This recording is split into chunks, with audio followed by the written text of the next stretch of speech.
Bismillahirrahmanirrahim. Assalamualaikum warahmatullahi ta'ala wabarakatuh. Alhamdulillahi rabbil alamin. Allahumma salli wa sallim wa barik ala sayyidina Muhammad wa ala alihi wa sahbihi ajma'in. Puji syukur kehadirat Allah Subhanahu wa taala, pada hari ini kita bisa melanjutkan pembelajaran secara online pendidikan agama Islam di kelas 7. Adapun materi kita pada hari ini yaitu bagian D, bagaimana cara toharoh. Kalau di buku cetak kalian itu ada pada halaman 36. Materi ini adalah lanjutan daripada materi pada pertemuan sebelumnya. Kita ketahui bersama, seperti pada pertemuan minggu lalu, sudah saya jelaskan bahwa taharah merupakan bersuci dari hadas dan najis. Bagaimana cara kita melakukan taharah atau bersuci tersebut? Ada 3. Yang pertama, mandi wajib. Yang kedua, berwudu. Yang ketiga, tayammum.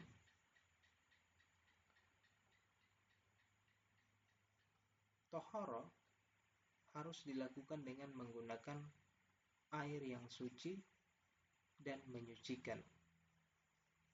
Apabila tidak ada air, maka boleh dilakukan dengan menggunakan debu. Tentu debu yang dipakai adalah debu yang suci. Yang pertama, mandi wajib. Mandi wajib atau disebut juga dengan istilah mandi junub atau mandi janabah adalah mandi untuk menghilangkan hadas besar.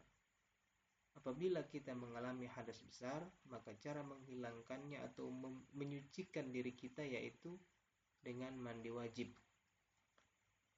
Tata cara mandi wajib, yang pertama,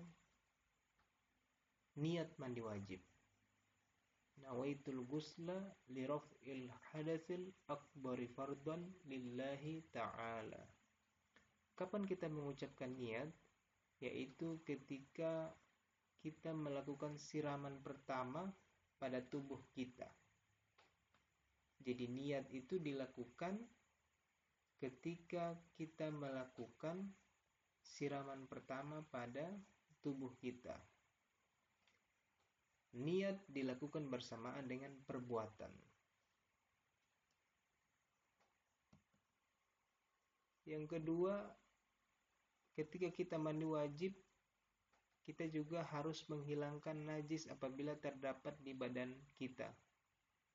Apabila ada najis yang menempel di tubuh kita, maka kita harus membersihkannya dari anggota tubuh kita. Yang ketiga atau bagian C, membasahi seluruh tubuh mulai dari ujung rambut sampai ujung kaki.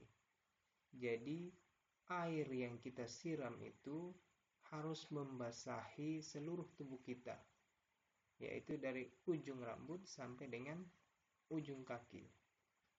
Semuanya diperhatikan mulai dari sela-sela jari, sela-sela di bawah ketiak, di telinga, di bagian kepala, semuanya harus kena air. Pada saat mandi wajib, kita juga disunahkan untuk membaca basmalah, mencuci kedua tangan sebelum dimasukkan ke dalam bejana, berwudu terlebih dahulu, mendahulukan yang kanan dari yang kiri, menggosok tubuh, dan sebagainya. Yang kedua yaitu wudu. Wudu adalah cara bersuci untuk menghilangkan hadas kecil. Rukun wudu ada 6, yaitu 1. Niat, 2. Membasuh muka, 3. Membasuh kedua tangan sampai siku, 4. Mengusap sebagian kulit kepala atau rambutnya, 5. Membasuh kedua kaki, 6. Tertib. Apa itu rukun wudu? Rukun wudu yaitu perkara yang apabila kita tinggalkan, maka wudhu kita itu tidak sah. Jadi 6 rukun wudhu ini wajib dilakukan. Apabila salah satunya kita tinggalkan dari 6 rukun wudhu ini, maka wudhu kita itu tidak sah. Yang pertama kita harus niat. Kapan niat itu dilakukan? Ketika membasuh muka. Basuhan pertama. Kenapa bukan pada saat mencuci tangan? Karena mencuci tangan dalam wudhu itu hukumnya sunnah. Jadi niat dalam wudhu itu dilakukan bersamaan dengan rukun wudhu. Yaitu niat dan membasuh muka itu dilakukan bersamaan. Kemudian di rukun wudhu juga ada membasuh kedua tangan sampai siku. Melewati siku. Dilewati sikunya ketika kita membasuh kedua tangan. Dalam rukun wudhu juga kita harus mengusap sebagian kulit kepala atau rambutnya. Kalau orang yang tidak memiliki rambut atau botak, ya, kulit kepalanya saja yang dia basahkan dengan air wudhu. Kemudian membasuh kedua kaki. Membasuh kedua kaki ini semua kena. Tumitnya, mata kakinya, telapak kakinya, sela-sela jari kakinya. Semuanya harus dibasuh. Yang keenam dari rukun wudhu yaitu tertib. Maksudnya tertib yaitu secara berurutan. Tidak boleh kaki dulu baru muka. Berurutan sesuai dengan tata cara yang sudah ditetapkan. Nah, selanjutnya ada tata cara berwudu yang sudah digabung dengan sunnah-sunnah dalam berwudu. Ini yang biasa kita lakukan. Ya. Bagian A yaitu niat dalam hati. Jika dilafalkan, maka bacaannya sebagai berikut. Nawaitul wudu'a li raf'il hadatsil asghari fardun lillahi ta'ala.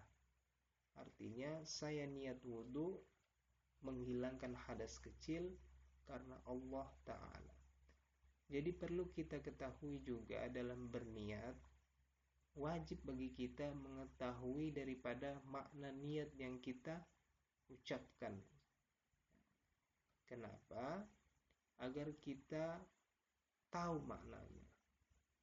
Jangan hanya sekedar kita ucapkan itu niat tapi kita tidak tahu maksudnya.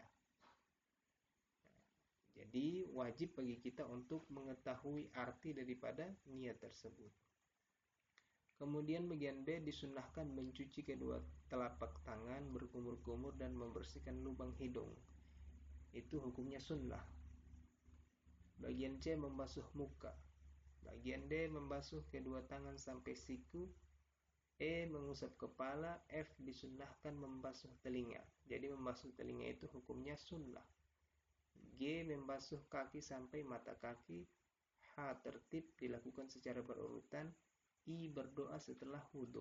Jadi setelah melakukan wudhu, kita berdoa menghadap kiblat dan membaca doa setelah wudhu. Yang ketiga adalah tayammum. Cara tohara yang ketiga yaitu tayammum. Tayammum adalah pengganti wudhu atau mandi wajib. Hal ini dilakukan sebagai rukhsah, keringanan, untuk orang yang tidak dapat memakai air karena beberapa halangan atau karena beberapa uzur. Tayammum dilakukan dengan menggunakan debu yang suci. Cara tayammum boleh dilakukan jika di sini ada syarat-syarat bagi seseorang untuk melakukan tayammum. Bagian A, tidak ada air dan telah berusaha mencarinya. Jadi apabila tidak ada air, kita harus cari dulu air itu. Misalnya di rumah kita tidak ada air. Kalau tidak ada air, jangan langsung tayammum, tapi kita berusaha untuk mencari air terlebih dahulu. Tanya sama tetangga. Ya. Boleh kita berjalan untuk mencari air. Kalau kita lagi di tengah hutan tidak melihat air di sekeliling kita, kita cari terlebih dahulu air tersebut. Kalau tidak ada, baru boleh melakukan tayamum. Jangan hanya diam di tempat, oh tidak ada air, ini air kita tayamum.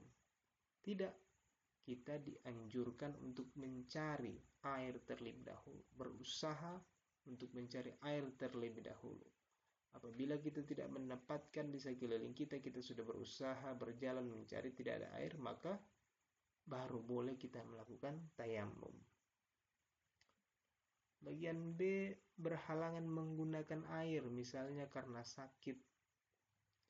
Ada sakit yang tidak boleh kena air. Apabila kena air, maka sakitnya menjadi lebih parah. Sakit yang seperti ini baru boleh untuk bertayamum. Ada juga sakit yang kalau kena air tidak apa-apa, maka sakit yang begitu tidak termasuk. Dan semuanya harus disertai dengan keterangan ahlinya. Kalau dokter mengatakan pasien ini kalau kena air, maka penyakitnya akan bisa menjadi lebih parah. Itu baru betul. Apabila sakit itu